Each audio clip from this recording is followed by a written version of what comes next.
Assalamualaikum rakan, welcome back to my channel. Hari ini kita akan membahas tentang nama-nama keturunan iblis dan tugas-tugasnya. Mari simak penjelasan lengkapnya.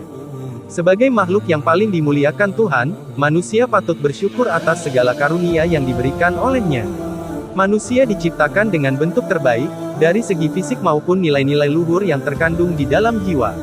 Manusia bahkan bisa lebih mulia dari para malaikat jika dapat memaksimalkan karunia akal dan mengendalikan nafsunya. Namun juga dapat lebih rendah dari binatang jika hawa nafsunya dibiarkan liar tidak terkendali. Salah satu bentuk kasih sayang Tuhan kepada manusia adalah memberinya peringatan agar berhati-hati menghadapi tipu daya iblis. Sesungguhnya iblis muncul di segala sudut kehidupan manusia. Ia menyusup melalui setiap sel darah manusia, mengelabui setiap informasi yang dikirim oleh panca indera ke otak lalu ke hati, yang merupakan benteng pertahanan terakhir. Allah secara terang-terangan menyebut bahwa iblis adalah musuh yang nyata bagi manusia. Dalam surat Yasin ditegaskan, "Bukankah aku telah memerintahkan kepadamu hai Bani Adam supaya kamu tidak menyembah Saitan? Sesungguhnya Saitan itu adalah musuh yang nyata bagi kamu." Quran Surat Yasin, 60. Iblis sangat membenci kepada anak cucu Adam karena dendam kesumat yang melandanya. Jauh sebelum diciptakannya Nabi Adam, iblis adalah pribadi yang tekun beribadah, bahkan ibadahnya melampaui para malaikat. Iri hati dan kesombongan yang membuat iblis menjadi makhluk Tuhan yang terkutuk. Iblis disuruh Tuhan sujud kepada Adam, tapi ia menolaknya. Di saat yang bersamaan para malaikat dengan penuh kerendahan hati melaksanakan perintah sujud tersebut. Iblis merasa lebih mulia dari Adam, karena ia diciptakan dari api sedangkan Adam hanya dari tanah.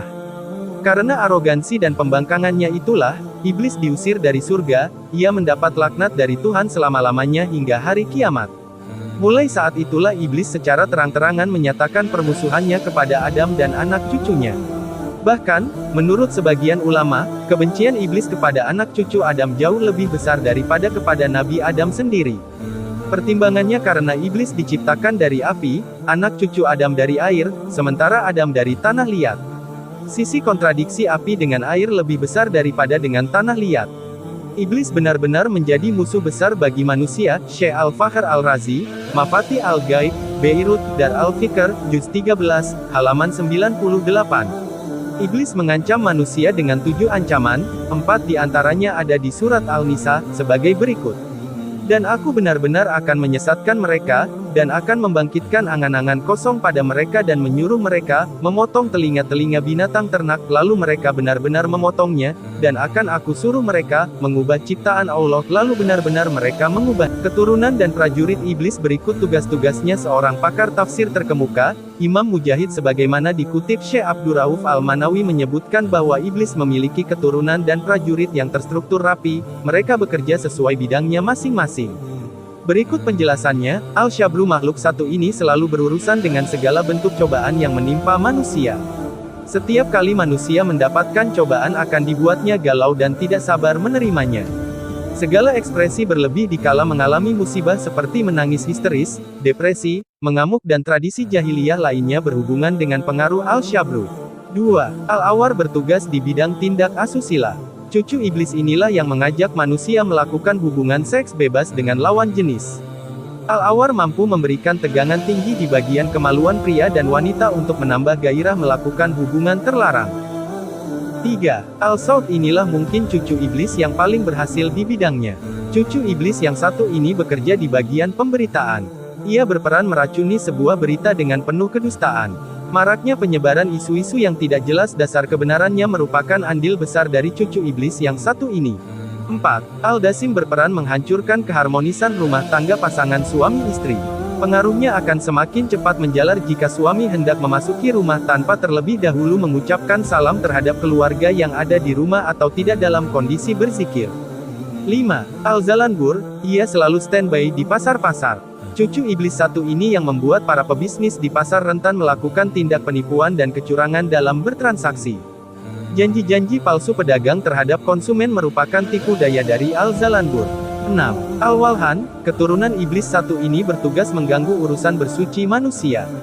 Setiap manusia dibuatnya selalu ragu-ragu dan was-was saat berwudu, mandi atau aktivitas taharah lainnya. Al-walhan mempengaruhi manusia untuk menggunakan air secara berlebihan. 7. Al-Hanzab, anak iblis satu ini secara khusus mengganggu salatnya manusia. Anak cucu Adam dibuatnya malas salat, melanggar etika salat, melakukan hal-hal yang dapat membatalkan salat, tidak khusyuk saat salat dan lain-lain. Syekh Abdurrauf Al-Manawi, Faidul Al-Qadir, Juz 2, halaman 503. Masih banyak lagi beberapa tentara iblis yang bertugas membawa misi besar penyesatan terhadap manusia secara massal. Menurut satu riwayat, setiap mereka anggap sebagai anak emas Tuhan. Oleh sebab itu, penting bagi manusia untuk mewaspadai gerakan mereka, di antaranya dengan memperbanyak zikir, memperbanyak salat, rajin membaca Al-Quran, bersedekah, menebar kedamaian antar sesama dan amal ibadah lainnya yang dapat membentengi manusia dari gangguan iblis. Godaan iblis tidak hanya kepada orang-orang awam tapi juga menyerang orang-orang saleh dan ulama, bahkan lebih gencar. Setinggi apapun kualitas ibadah dan keilmuan manusia, iblis akan terus berusaha menyesatkannya selama manusia masih hidup. Tidak sedikit mantan orang saleh dan ulama yang dijerumuskan iblis sehingga mengalami akhir hayat yang buruk, nauzubillahi min dzalik. Oleh karenanya para ulama tasawuf mengajarkan agar tidak mudah jumawa atau memvonis buruk kepada orang lain, sebab kita tidak akan pernah mengetahui akhir dari kehidupan kita. Semoga kita senantiasa diberi perlindungan oleh Allah dan mendapat husnul khatimah.